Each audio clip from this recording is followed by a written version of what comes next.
Boa noite. Boa noite. Como estão? Vamos bem. Bom, gente, os pensamentos, é um tema que eu gosto muito de estudar, né? E esse texto, assim, veio num momento, assim, para complementar.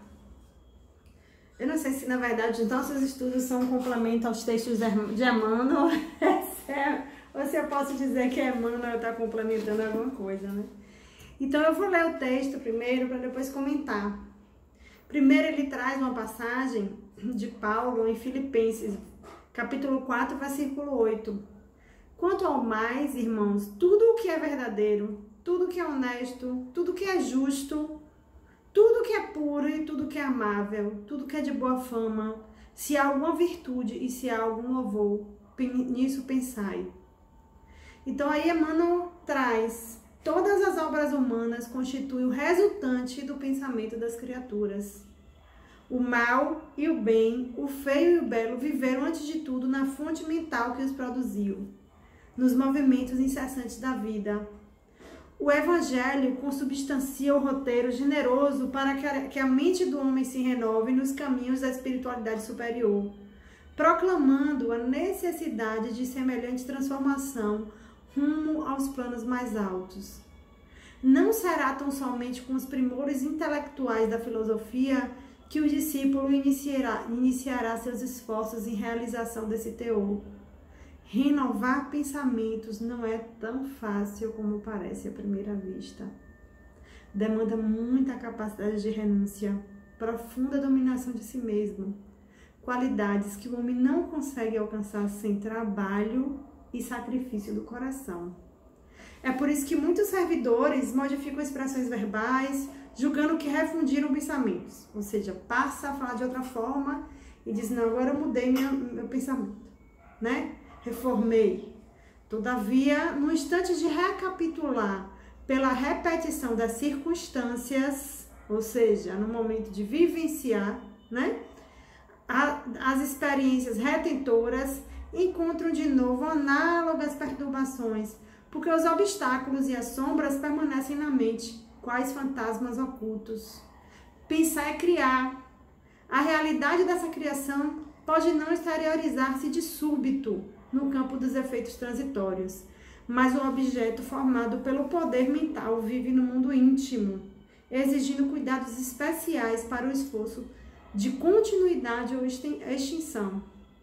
O conselho de Paulo aos Filipenses apresenta sublime conteúdo.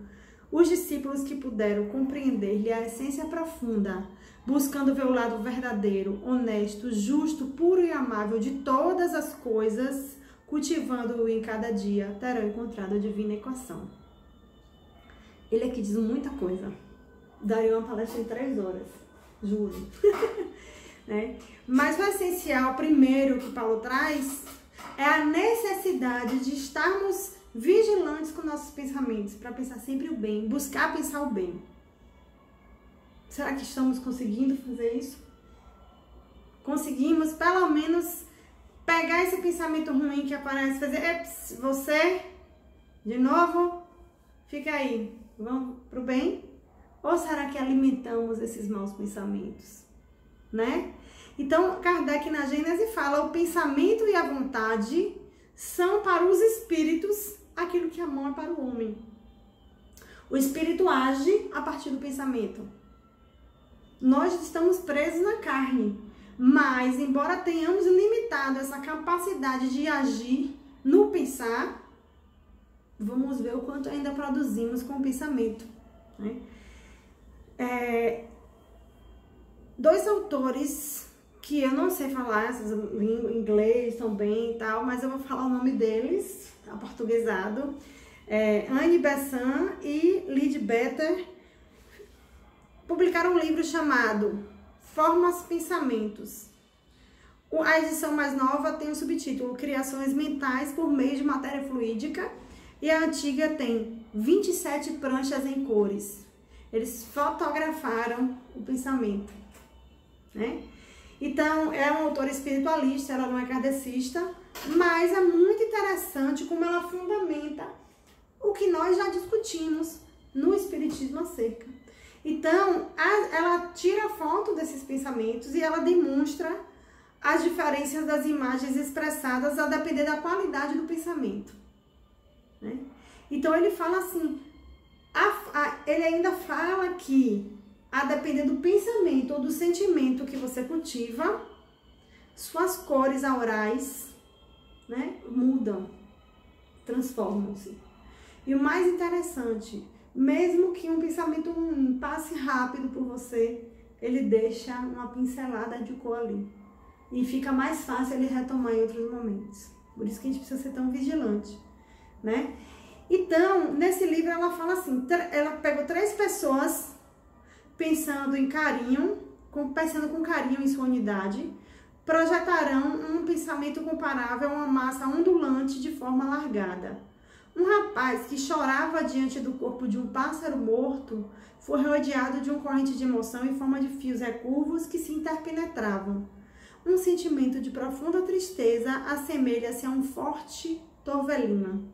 Observando com atenção a série dessas reproduções tão interessantes, compreende-se facilmente que o que se obtém não é a imagem da forma de pensamento. Na foto, ela não consegue a imagem da forma de pensamento, mas o efeito causado na matéria etérica, pela vibração que o acompanhava. Então, a espiritualidade tem a capacidade de enxergar a forma pensamento. Essas imagens que ela conseguiu captar são, na verdade, o efeito que essas formas, pensamentos, na sua vibração, trazia na matéria etérica. Por conseguinte, é necessário conhecer perfeitamente o pensamento que se examina para compreender os resultados obtidos. E aí, quando a gente pensa em formas de pensamento, em o pensamento produzindo algo de ação, a gente pensa no fluido vital, né? E no fluido universal, que o fluido vital nada mais é do que uma modificação do fluido universal, né? Então, ele fala que o fluido vital se amolda facilmente à influência do pensamento humano. Então, por um impulso do corpo mental ou astral, a gente cria um veículo temporário que se reveste de matéria vitalizada. Assim, um pensamento ou um impulso se converte durante determinado tempo numa espécie de entidade vivente, que é o que a gente chama de forma de pensamento no espiritismo, cuja alma será a forma de pensamento e a matéria vivificada ao corpo. E aí ele fala da variedade de cores e aspectos nessas formas. Cada pensamento atrai ao seu redor a matéria apropriada à sua expressão. E fala dessa projeção do pensamento. Quando a gente projeta sobre uma determinada pessoa um pensamento, nossa forma de pensamento vai até ela, né? Então vai afetar o veículo mental e astral. Então, aí ela traz o exemplo do que a gente chama de encosto, de mal olhado, né? Porque, na verdade, claro que se eu envio um pensamento que tem um teor ruim para alguém, só vai aquele pensamento permanecer, né, ao redor dessa pessoa se ela vibra de uma forma que permita que essa forma de pensamento influencie ela, né? Se ela vibra assim, ela vai realmente, vai abater, vai dizer, eu tô com encosto, não é possível, né? Vamos pensar, será que a gente sempre consegue vibrar luz, né? Por isso a necessidade da oração, da prece, da vigilância. Porém, se você envia um pensamento ruim para alguém e essa forma de pensamento não encontra ressonância naquele indivíduo, ela retorna para você e te circunda e lá permanece. Então, quando o pensamento é egoísta, a forma vagará próximo ao seu criador, sempre pronta a atuar sobre ele quando encontrar passividade. E aí ela traz o exemplo das pessoas que têm uma viciação. Dá exemplo, tem alguma viciação na área sexual, que fica alimentando certos pensamentos. Ela, enquanto está trabalhando, está lá no trabalho, não lembra. Mas é só se aquietar que aquele pensamento volta, do nada, entre aspas. Por quê? Porque aquela forma de pensamento fica ali, ó, circundando. E quando encontra passividade, ela vai e atua, né? Então a gente fala, não sei de onde veio isso. Aí às vezes até acha que é de um espírito obsessor. E na verdade acabou que foi você mesmo que se obsidiou, né? Cada homem se move num espaço, ensinado como que numa caixa fabricada por ele mesmo. Então, a gente fabrica uma caixa e entra nessa caixa e se move nesse espaço. Essa caixa nos faz ficar rodeados de cardumes de forma de pensamento habitual. Então, nós estamos circundados pelas nossas formas de pensamento. Nessas condições, ele só vê o mundo através deste tabique e naturalmente matiza todas as coisas com a sua própria cor dominante. E toda a gama de vibrações que o afeta é mais ou menos modificada pela sua própria tinta pessoal. O que é isso? Eu já falei que uma vez, é como se você estivesse usando uma lente que te faz ver as coisas com um tom muito pessoal. A gente não enxerga a realidade ainda. A gente não tem essa capacidade. Porque nós ainda estamos contaminados por essas formas de pensamentos de nossas viciações. Assim, é que o homem não vê nada com exatidão até haver aprendido a dominar por completo sentimento e pensamento. Antes disso, todas as suas observações têm de ser feitas através de seu meio próprio, o qual deforma e empana tudo quanto o afeta, semelhante a um espelho embaçado. Então, nós temos essa limitação e nós enxergamos isso no outro. A gente fala assim, meu Deus, como é que fulano, diante dessa situação, é tão preconceituoso, é espírita e não enxerga que está errado. Não enxerga porque ele não vai conseguir, porque ele está circundado por tudo isso. Né? E é daí que advém preconceitos, advém nós acharmos que sabemos muito quando não sabemos nada, né? Então, uma forma de pensamento, quando não se dirige especificamente a alguém, ou não se fixa no ser a quem é enviado, né? Quando você direciona, mas ela não se fixa, porque ele não encontrou sintonia, vai flutuando na atmosfera, irradiando vibrações sem cessar. Então, ela fica lá. Se ela não volta para você, ela fica pelo ambiente. Aí, o que é que acontece? Tá ali pelo ambiente.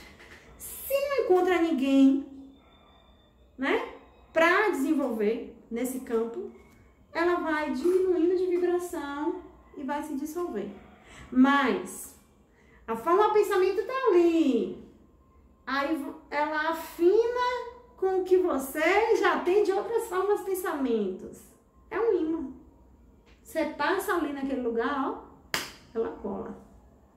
Né? Então, quando ela encontra com um corpo mental de vibração simpática, esse corpo mental absorve ela. E aí, mais uma ao redor, para aumentar o aquário, né? Então, a qualidade do pensamento, agora saindo daquele livro de Anne Besant e vindo para Francisco do Espírito Santo Neto e Hamed, Renovando Atitudes. A qualidade do pensamento determina a ideação construtiva ou negativa, isto é, somos arquitetos de verdadeiros quadros mentais que circulam sistematicamente em nossa própria órbita áurica. É a gente que constrói tudo. Nós somos esses arquitetos. Por nossa capacidade de gerar imagens ser fenomenal, é que essas mesmas criações nos fazem ficar presos em monoideias. Desejaríamos tanto esquecer, mas somos forçados a lembrar, repetidas vezes, pelo fenômeno produção-consequência. Uma das causas de monoideísmo é a culpa. Né? Você realizou uma atitude e fica pensando naquilo e aquela forma de pensamento fica ali o tempo inteiro. Quando você pensa que não, é ela ali te chamando de novo para lembrar. E aí tem gente que fica fixado naquela monoideia. Né? O homem se torna, em Painéis da Obsessão, Manuel Filomeno de Miranda e Divaldo Franco, eles trazem, o homem se torna o que acalenta no sentimento como decorrência do que constrói na mente. Então, nós às vezes falamos muito assim, é porque é obsessão. Claro que existe obsessão, e obsessões graves, que precisam de uma intervenção muitas vezes. Mas também o espírito só vai conseguir influenciar quando ele encontra a sintonia. Então, tudo é essa sintonia de pensamentos. O médium consegue boas comunicações e consegue sintonizar com o alto, com espíritos superiores, quando ele tem uma boa vibração. E essa boa vibração advém de suas atitudes e de seu jeito de ser. Né? Que ele cultiva um bom pensamento e ele trabalha e ele age no mundo a partir dessa construção. E continuando do mesmo livro, trilhas da libertação, o indivíduo, pois, é responsável próximo ou remoto por tudo quanto lhe sucede, conforme aspira, delineia e de acordo com o que vitaliza, ocorre. Existem correntes que falam em a gente mentalizar o que a gente quer para conseguir chegar a um objetivo. Isso é real. Porque a gente tem esse poder. Nem sempre a gente consegue usar e nem sempre nós utilizamos de forma construtiva, né? Então a qualidade do pensamento depende do que a gente alimenta. Vai chegar pensamento ruim, né? No nosso mundo é impossível, porque a gente até capta pela vibração do planeta que a gente está. Né? E perto da crosta tem espíritos muito atrasados, né? Não se fala em espírito mau, se fala em espírito atrasado, né? Então, aí o que vai depender? Você alimenta? Porque às vezes vem um mau pensamento, aí você em si, aí se acontecer isso comigo, aí começa, cria uma novela. Cenas escabrosas aparecem na mente, aí aquela cena é reproduzida aqui, ó. Por isso que nos livros de André Luiz, ele mostra como ele visualizava o pensamento, né? Das entidades e dos encarnados. Então, no mundo em que a maioria alimenta pensamento negativo, a negatividade vai nos rondar. Então, qual é o exercício que a gente tem que fazer? Ah, eu não vou pensar mal? Vai. Mas o exercício é você não alimentar, é você substituir por um pensamento bom. O tempo inteiro. Se não tá com clareza mental para fazer aquilo naquele momento, põe uma palestra no celular espírita, põe uma música clássica, alguma coisa que consiga te equilibrar. Às vezes você não tá muito bem, a leitura você não consegue se concentrar. Palestra. Eu entro no YouTube, palestra espírita. Às vezes eu tô ansiosa, preocupada, aí põe no carro, ó, a gente vai respirando, põe uma palestra, pronto. Cada um vai encontrar em si, né? Qual é a resposta para afastar isso. E nosso lar, a gente tem, ora, é coisa sabida que um homem é obrigado a alimentar os próprios filhos. Nas mesmas condições, cada espírito é compelido a manter e nutrir as criações que lhe são peculiares. Então, tu cria a forma de pensamento ruim. Vai dar pros outros? Não. É o toma que o filho é teu mesmo. É você que é responsável por aquilo, é você que vai ficar com aquilo. Uma ideia criminosa produzirá gerações mentais da mesma natureza. Um princípio elevado obedecerá a mesma lei. O pensamento é força viva em toda parte. É a atmosfera criadora que envolve o pai e os filhos, a causa e os efeitos no lar universal. Nele, transforma-se homens em anjos a caminho do céu, ou se fazem gênios diabólicos a caminho do inferno. O pensamento em si é a base de todas as mensagens silenciosas da ideia nos maravilhosos planos da intuição entre os seres de toda espécie. E se nós pensarmos que estamos todos mergulhados num mar de pensamentos, né? A doutora Marlene Nobre, autora daquele, eu vou lembrar do livro dela, sobre mediunidade, que é muito bom. A doutora Marlene Nobre, ela fala assim, que nós vivemos numa teia de aranha, não tem vários pontos de conexão e tudo se conecta, nós estamos todos conectados e temos responsabilidade sobre o que produzimos, porque nos afeta e afeta o mundo, o planeta que estamos, né? A transmissão do pensamento, a distância, a força e o poder com que ele penetra na mente de outra pessoa depende da força e da nitidez de quem está enviando o pensamento original, né? E a sintonia vai ocorrer por radiação fluídica. Os espíritos no mundo espiritual e até aqui, entre nós e eles, e entre nós, sem percebermos muito por conta das nossas limitações, se comunicam pelo pensamento. Nós temos barreira material que interfere e a gente pode perder a transmissão. Não tem radinho que é ruim, a gente não consegue pegar a sintonia boa. Tem rádio que você pega o aparelhinho, ele pega tudo que é rádio, tudo que é emissora, né? E tem radinho que é ruizinho, né? Então a média de nós é de um radinho ruizinho. A gente não consegue uma transmissão, mas para pegar toda a sintonia e detectar de onde vem cada sintonia, né? Então, nós encarnados temos sentidos limitados às possibilidades corporais que a gente tem. Então, nossa audição vai de tantos hertz, ou tantos decibéis a tantos decibéis, né? E nossa visão vai do infravermelho ao ultravioleta. A gente não consegue ultrapassar isso, né? Mas os médiuns sensitivos possuem uma capacidade de detectar alguns tipos de vibrações. A depender da ligação fluídica, ele pode captar pensamento também. Tá? Às vezes o médium sabe que aquele pensamento não é dele, às vezes não. Ele sai captando tudo por aí, né? Então, ninguém pode ultrapassar de improviso os recursos da própria mente, muito além do círculo de trabalho que estagia. Então, o radinho que eu falei, cada um tem o seu. Então, aí, para eu melhorar meu radinho, eu tenho que trabalhar, me trabalhar. Não é simplesmente um conhecimento intelectual, é a forma como eu vibro no universo, né? Contudo, assinalamos todos nós os reflexos um dos outros dentro da nossa relativa capacidade de assimilação. Esse texto é do livro Pensamento e Vida, de Emmanuel e de Chico Xavier. Ninguém permanece fora do movimento de permuta incessante. Respiramos no mundo das imagens que projetamos e recebemos. Então, permuta incessante é o quê? Troca incessante. Eu envio, eu recebo, né? Por elas estacionamos sob a fascinação dos elementos que provisoriamente nos escravizam e através delas incorporamos o influxo renovador dos poderes que nos induzem à purificação e ao progresso.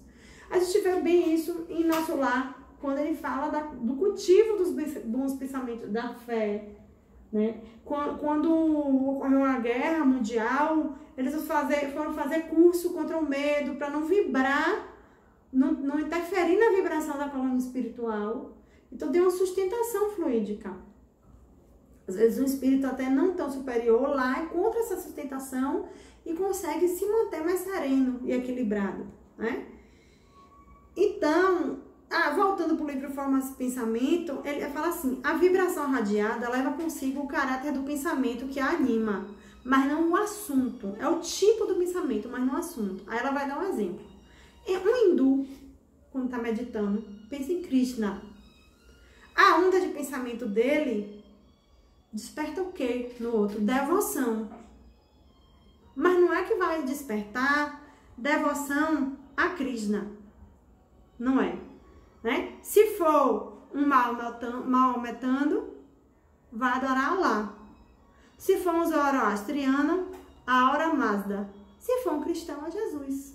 Então, aquele pensamento devocional vai gerar devoção, mas que você, como ser encarnado, já com suas ideias, com todas as suas formas de pensamentos em volta, vai traduzir da forma de sua vivência, né? Um homem que pense fortemente em coisas elevadas emitirá vibrações que levantarão o pensamento dos demais ao mesmo nível, porém, sem que neles reproduza a mesma imagem que ocupa a mente. Essas vibrações influem naturalmente com uma força maior nas pessoas já habituadas às vibrações similares. Então, o hindu tá lá, vibrando um sentimento de devoção. É claro que ele vai provocar um sentimento devocional, seja em qualquer religioso, que já tem um costume de orar, de adorar a Deus, ou aos deuses, a depender da religião, do que num ser humano mais bruto, que não tem fé. Ele vai ter um pouquinho, né? Ele vai atingir um pouquinho só, tá? Não obstante, elas exercem também sua ação nos corpos mentais com que entram em contato, de sorte que a sua tendência é despertar o poder do pensamento superior naqueles que permanecem passivos. É, pois, evidente que todo homem que pensa em coisas elevadas faz um trabalho de propaganda, sem o saber, porque você vai contagiando. Até as formas de pensamentos do outro, você consegue transformar um pouco, né? Então, em Missionário da Luz, eles confirmam isso. Ele fala que o pensamento elevado santifica a atmosfera, muda o ar que você respira. Então, o pensamento elevado santifica a atmosfera em torno e possui propriedades elétricas que o homem comum está longe de imaginar. Então, quando a gente consegue vibrar no ambiente com bons pensamentos, aquele ambiente fica preparado até para receber entidades sofredoras e conseguir contagiar um pouquinho elas com uma calma maior. Quantos espíritos chegam raivosos e mesmo que você, no princípio, não consiga exatamente doutrinar ele acalma um pouco. Para depois, em outro momento, retornar e você conseguir depois, né, uma atuação. E nosso lá ele fala, o pensamento e vibrações sutis alcançam o alvo por mais distante que esteja. A permuta de ódio e desentendimento causa ruína e sofrimento nas almas.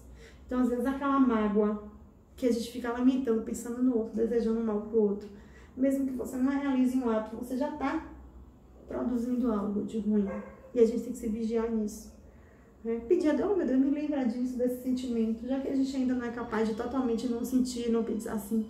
Pedir a Deus que nos livre disso quando isso chegar, né? No caso em que pensamentos maus ou bons são projetados para determinadas pessoas, com o fim de levarem a cabo alguma missão, devem encontrar na aura de quem os recebe material capaz de responder a sua vibração, que foi o que eu falei anteriormente. Se você vibra igual, a forma pensamento gruda em você, né? E aí, Missionário da Luz diz, desencarnados e encarnados em todos os setores da atividade terrestre, vivem na mais ampla permuta de ideias. Cada mente é um verdadeiro mundo de emissão e recepção, e cada qual atrai os que se lhe assemelham. É a sintonia, o tempo inteiro, eles falam, né? Então, retirado do livro Corrente Magnética, que é o magnetismo aplicado das obsessões, encontrei um texto assim. Sendo o pensamento contínuo uma conquista definitiva da alma, ou seja, a gente não para de pensar. É uma conquista da alma, porque o animal não pensa, né? Quem pensa somos nós. Não pode esta, ainda que o queira, desligar-se do circuito através do qual se ajusta às forças vivas e conscientes do universo. Então não tem como desligar o radinho. A gente está sempre conectado com todos do universo. Entretanto, cada qual emitirá e receberá sensações na faixa de frequência que lhe é própria, da mesma qualidade que lhe marca o teor dos interesses. Você sintoniza na rádio de MPB, fulano gosta de ouvir pagode, cicrano gosta de ouvir baixaria, beltrano de música religiosa e assim vai, né? Embora ondas de todos os comprimentos cruzem constantemente o ar que respiramos, nenhum aparelho receptor de frequência modulada consegue captar as emissões de onda curta para as quais não foi programado. Contudo, uma vez que esteja funcionando, captará compulsoriamente os sons de frequência com que estiver sintonizado. Em razão disso, cada um de nós conviverá sempre, em toda parte e a todo tempo, com aqueles com quem se afina, efetuando permanentemente com seus semelhantes as trocas energéticas que, em face da lei, asseguram a manutenção de todas as vidas. Pode estar na Suíça ou no Japão, o espírito. Se você tem essa ligação fluídica, se você vibra na mesma vibração, vocês estão conectados, tá? Os compromissos que disso decorrem não são mais do que evidentes, são mais do que evidentes, pois ninguém deixará em momento algum de integrar e engrossar alguma corrente de força atuante e dirigida para determinado objetivo. Cada qual de nós está, portanto, trabalhando sem cessar, de momento a momento, seja para o bem ou para o mal, na construção do amor ou do ódio, da alegria ou da desventura, da felicidade ou do desequilíbrio. Você pode estar deitado numa rede, você está pensando, você está trabalhando. E aí você tem que ser vigilante a que tipo de trabalho você está fazendo. A gente sabe de tudo isso, não é verdade? Mas a gente precisa se lembrar de vez em quando, não é? E aí a gente vai falar do pensamento e a obsessão. Os espíritos falam do encontrar um ponto de acesso. Eles sabem quais são as nossas fraquezas e onde a gente vibra mal. E é por ali que eles nos pegam. De forma sutil. Hoje em dia as obsessões, eles, né, buscam estudar o indivíduo primeiro, para depois saber onde é que pega no médio, na vaidade, né? Cada um, E aí ele vai gerando as fixações mentais. Eles nos provocam essas fixações mentais. Porque a gente vibra com aquele... A pessoa que é muito apegada ao dinheiro, ele vai pelo dinheiro. A quem é apegada ao sexo, pelo sexo. A comida desregrada, né? Então por aí vai. E tem mais a vida e da morte, de Valdo Emanuel Filomeno de Miranda. eles trazem um trecho interessante. Quando alguém se afirma responsável absoluto pelos seus pensamentos e atos, ingenuamente não passa de um presunçoso. Da mesma forma, quando se esconde na posição de vítima dos espíritos que lhe comandam a existência, afligindo-a e levando-a a desacertos, tomba de igual modo na irresponsabilidade. Então a gente não pode dizer que é responsável sozinho pelos nossos pensamentos, porque a gente está em permuta incessante, mas a gente não pode, quando sofre de uma obsessão, dizer que a culpa é só do espírito, porque ele só conseguiu nos influenciar porque a gente exibiu um teor vibratório que nos leva a sintonizar. Os homens, em razão das construções mentais, irradiam ondas nas quais intercambiamos uns com os outros, estabelecendo fixações e mandando mensagens, emitindo e captando forças que são incorporadas à economia emocional, conscientemente ou não. No livro O Pensamento, de Rodrigo Félix da Cruz, ele fala que a mente é a responsável pela produção do pensamento e pela formação do corpo espiritual. Ora, nosso perispírito é formado a partir da nossa mente. E observemos, no momento da nossa conexão com o corpo, quando vai ainda ocorrer a fecundação, é ela que vai guiar os cromossomos. Então, nosso corpo é construído a partir do que precisamos vivenciar e do que merecemos vivenciar. Imagine, né? Como o arquiteto do universo pensa, né, em todos os detalhes. Então, a mente é responsável pela produção do pensamento e pela formação do corpo espiritual, que é o perispírito, que a espelha e que, por sua vez, vai servir de molde para a formação do corpo físico. Trazendo o monoideísmo, retornando, ele fala que é uma tendência a retornar o pensamento a um só tema, que é o que a gente chama de ideia fixa. E aí ele traz como causas disso, que eu falei principalmente na culpa, né? Quando a fixação é no ato do passado. Mas algumas outras causas de monoideísmo é a própria obsessão, que é pela vingança, o desespero, as paixões e o desânimo. Então começa a achar essa vida, esse mundo não presta, essa vida, né? Não vale a pena ser vivida e por aí vai, né? E aí, uma coisa interessante, pronto, a gente produz pensamento, a gente sabe que a gente influencia o mundo, que a gente influencia o espírito e que o nosso pensamento molda nosso perispírito e nosso perispírito molda nosso corpo. E que nosso corpo vem a partir dos nossos méritos, das nossas necessidades de vivenciar determinadas coisas, né? Mas e aí? E a doença? E a saúde? Todas as doenças têm um fundo espiritual, todas. Mesmo que venha na genética, sua genética foi alterada para que você tivesse. Não necessariamente você está pagando um erro. Pode ser uma necessidade de prova, uma necessidade de depuração. Então, cada emoção súbita produz um efeito permanente. Acrescenta sempre algo de sua própria cor ao matiz normal do corpo astral. Isso é do livro Formas de Pensamento. Então, digamos que eu vou fazer uma comparação esdrúxula só para a gente entender. Você tem lá a sua aura amarelinha. Só cada um. É bem amarela a sua aura. Aí uma reação sua, um pensamento, num momento, produz algo azul. Sua aura vai deixar de ser amarela e vai ficar um pouquinho esverdeada. Se aquele pensamento retoma, ela fica num verde maior. E ela pode até depois, se uma monoideia surgir, tomar com azul. Eu estou só mostrando como um pensamento, naquele momento, já interfere na nossa aura, no nosso psiquismo. A maior parte dos pensamentos no nosso plano evolutivo está mesclada. O que ele quer dizer? Por exemplo, muitas vezes um pensamento bom, um sentimento bom de afeição, como a gente ama nossos filhos, nossos pais, vem associado ao orgulho e egoísmo. Que a gente ama, mas a gente tem exclusivismo, a gente cobra um amor de volta, orgulho e egoísmo, né? Cada vez que cedemos a determinada emoção, fica mais fácil ceder de novo. Por quê? Porque nosso corpo astral vai acostumando a vibrar daquela maneira. Então, só mais uma vezinha. Não é assim com a droga também? É só mais uma vezinha. Só mais uma vez. Vou fazer isso só mais uma vez. e por aí vai. Aí depois você não consegue se livrar, né? Então, ele dá um exemplo.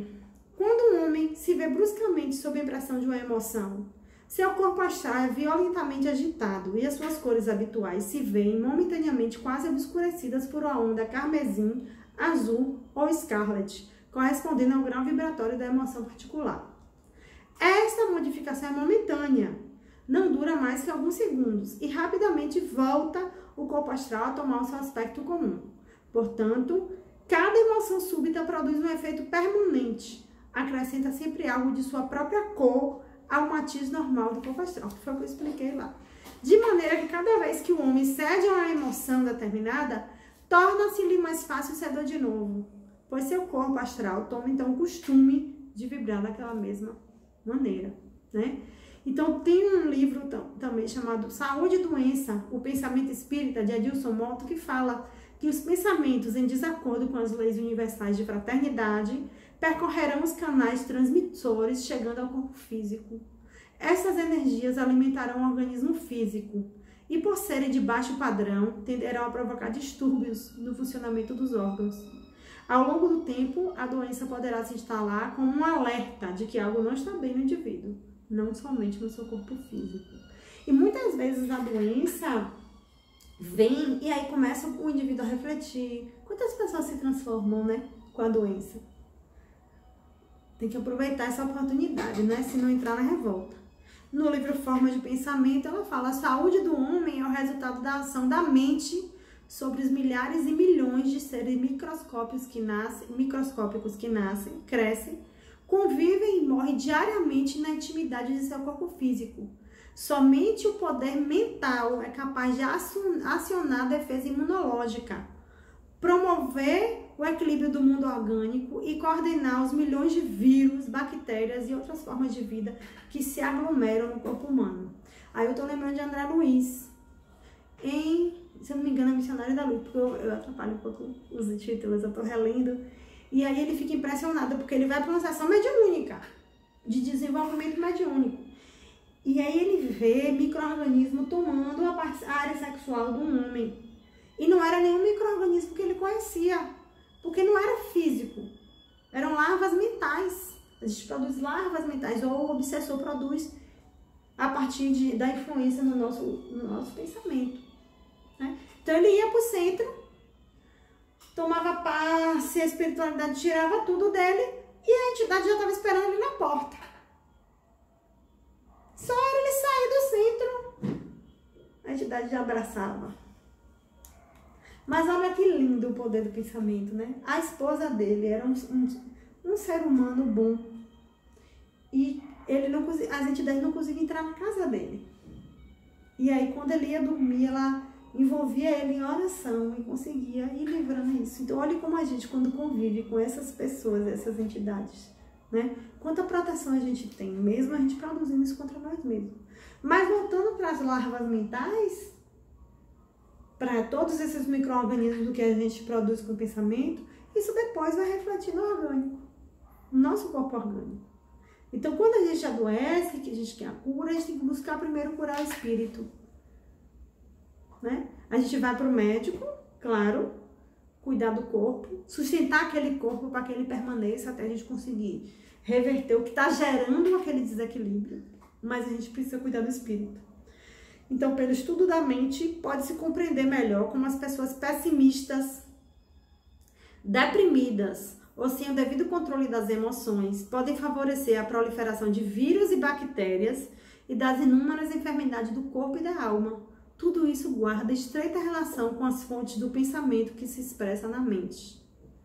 Em O Pensamento de Rodrigo Félix, ele diz: uma criatura que vive entregue ao pessimismo e aos maus pensamentos tem em volta de si uma atmosfera espiritual escura, da qual aproximam-se espíritos doentios. A angústia, a tristeza e desesperança aparecem, formando um quadro físico-psíquico deprimente, mas que pode ser modificado sob a orientação dos ensinos morais de Jesus. E aí a gente, meu Deus, tudo isso, e agora? Como é que a gente faz para educar um pensamento, né? Um pensamento disciplinado vai gerar educação das emoções e vai gerar fatores de saúde. Então, quais são as estratégias? Porque pelo menos tem que dar uma dica, né? Que a gente não sabe como fazer, que a espiritualidade traz. Em temas da vida da morte fala, da fé e cura espiritual fala, e se a gente for catando nos textos das obras básicas, a gente vai encontrar também. Nós precisamos da meditação, centrar um pouquinho, perceber como afastar esses pensamentos ruins, da oração. E quando a gente ainda não tem controle sobre nossos pensamentos e sentimentos, aí a gente sabe que determinadas situações ou encontros vão gerar esses conflitos, a gente evita. Quando eu vou para determinado lugar, eu fico assim, assado. Enquanto você não tem defesa psíquica, é melhor você não ir. Ah, mas espírito superior vai em qualquer lugar e permanece iluminado. Pois é, mas você é espírito superior? Né? Então nós temos que ter cuidado com nossa luzinha que a gente está tentando iluminar interna para não ser apagada. Porque aí a gente tem que trabalhar tudo de novo. Então, é o que ele traz. Vibre numa psicosfera superior. Evite maus pensamentos. Evite julgamentos, destemperança. Para mim, o mais difícil é a destemperança. Né? Seja misericordioso em relação ao mundo. Porque aí você vai criar um padrão vibratório para pensar melhor. Porque o pensamento retorna com força proporcional à energia de quem o emitiu. Criador do mau pensamento sofre justamente o mal que quis fazer ao trem. É o bumerangue. Você joga, ele volta. Então, um pensamento invejoso ou de ódio, posto em movimentos com fins perversos, ao encontrar e tocar um corpo puro como o exemplificado, é repelido e retrocede com toda a sua energia, seguindo até o seu progenitor, pela linha de menor resistência antes percorrida. Porque é como se fosse assim, você criou o caminho, você criou um rastro. Não encontrei ressonância, eu vou voltar para aquele rastro, que tem a resistência menor. E aí fere quem enviou o pensamento. Então ele fala assim, ó, as maldições e as bênçãos. Não existe, fui amaldiçoado, ou então quando eu apontava o dedo, né? As maldições e as bênçãos são comparáveis a pássaros que instintivamente voltam ao seu ninho. Né? Pássaro não volta para o ninho? Mesma coisa. Quando você abençoa, quando você deseja o bem retorna para você. Quando você deseja o mal retorna para você. Então, Divaldo Franco e Manuel Filomeno de Miranda trazem temas da vida e da morte. Cumpre ao homem esclarecido selecionar as áreas de aspirações emocionais e os pensamentos que atraem os nobres instrutores, que os erguerão às cumeadas da sabedoria e aos remansos de paz íntima, como um prenúncio da felicidade que os aguarda. No universo de vibrações, onde pululam ondas, mentes, ideias e aspirações, cada ser se imanta a outro de teor equivalente, propiciador de inevitável intercâmbio espiritual. Então, a qualidade do nosso pensamento reflete na nossa aura. E aí, se ele tem boa qualidade, ele vai fortalecer as nossas defesas e vai nos permitir sintonizar com o plano superior. Tá? Então, no trabalho espiritual que a gente faz aqui, a gente emite pensamento no sentido de, né, vamos fazer uma vibração para fulano, vamos pensar nesse espírito. Então, a gente está fazendo bem sem interesse pessoal. Né? É um pensamento com amor. E um pensamento cheio de amor e de desejo de proteger, dirigido com energia a um ser querido, cria uma forma que vai para essa pessoa e permanece em sua aura como um guardião ou um escudo. Esta forma de pensamento buscará todas as ocasiões de ser útil, todas as oportunidades de proteger e defender a pessoa para quem foi enviada, mas não por um ato consciente e voluntário, e sim por uma obediência cega ao impulso que o criou. Então, a gente também tem identidade de pensamento coletivo. Observe que cada povo pensa de uma forma, cada profissão pensa de uma forma, a gente cria também isso, né? Então, ele fala assim, com efeito, se o pensamento coletivo adquirir força pelo número, um conjunto de pensamentos idênticos, tendo por objetivo o bem, vai ter mais força para neutralizar a ação dos maus espíritos, que é a corrente que a gente faz durante desobsessões, o tratamento os trabalhos de cura. A gente junta, reúne pensamentos com o mesmo objetivo. Vamos concentrar nossos pensamentos e dirigir para isso. Tem alguém guiando isso, para que a gente some forças, né? Então é o que Jesus falava, onde houver mais de um reunido em meu nome, lá eu estarei. E algumas religiões, não sei se vocês vão observar. Caiu aqui. Não sei se vocês já pararam para observar, né? Algumas religiões usam muitos cantos. A católica, a evangélica, a umbanda, no espiritismo também a gente tem algumas músicas, a gente usa música na hora do passe, né? Por quê? Porque quando a gente para cantar, tem dois motivos.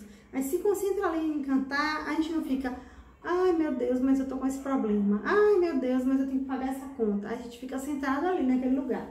E a vibração daquele tipo de canto, né? Aquele tipo de música também vai nos unir, né? E vai fortalecer esse pensamento de proteção. Então a vibração do pensamento, do ambiente é a soma da qualidade dos pensamentos de quem o frequenta, né?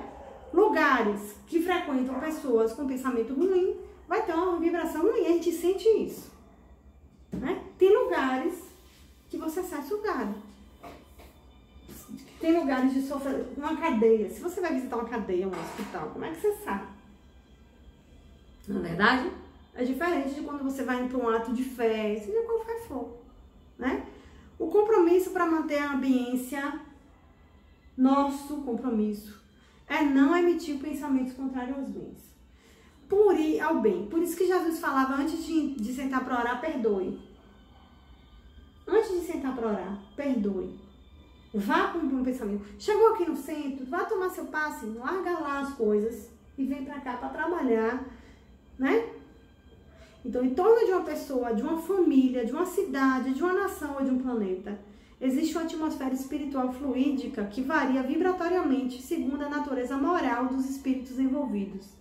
A atmosfera fluídica associa-se seres desencarnados com tendências morais e vibratórias semelhantes. Então, a gente cria uma verdadeira comunidade de encarnados e desencarnados. Mas Aniceto, em Os Mensageiros, já dizia, infelizmente, as emissões vibratórias da humanidade encarnada são de natureza bastante inferior, referindo-nos à maioria das criaturas terrestres. E essas regiões estão repletas de resíduos escuros, de matéria mental dos encarnados e desencarnados de baixa vibração. Aí é o que eu falei, em nosso lar há um compromisso entre todos os habitantes equilibrados da colônia, no sentido de não se emitir pensamentos contrários ao bem. Dessa arte, o esforço da maioria se transforma numa prece quase de perene. É como se eles estivessem o tempo inteiro em prece. Daí nascem as vibrações de paz que observamos. Então, você entra naquele ambiente, você sente paz, né? Em A Gênese, os meios onde superabundam os maus espíritos são, pois, impregnados de maus fluidos que o encarnado absorve pelos poros perispiríticos, como absorve pelos poros do corpo os miasmas pestilenciais. Então a gente tem que ter cuidado onde a gente frequenta. Porque não é julgando. Tem gente que fala, ai, porque foi porque carnaval é pecado. Não é porque é pecado. É porque você tem que ter uma sustentação muito grande para frequentar determinados ambientes, onde os pensamentos, né, é de lascívia, de sedução, né? Os pensamentos, as ideias que estão ali não são as melhores. Então, se você consegue passar e contar, não, eu vou lá para contribuir com a energia do lugar, ótimo, né? Mas se não consegue, tá? Eu vou encerrando aqui, eu ia falar sobre o desencarne, mas é coisas que a gente já viu, nosso tempo já acabou, eu agradeço a atenção, eu adoro esse tema, né? Espero que eu possa ter contribuído com alguma coisa. Boa noite para todos.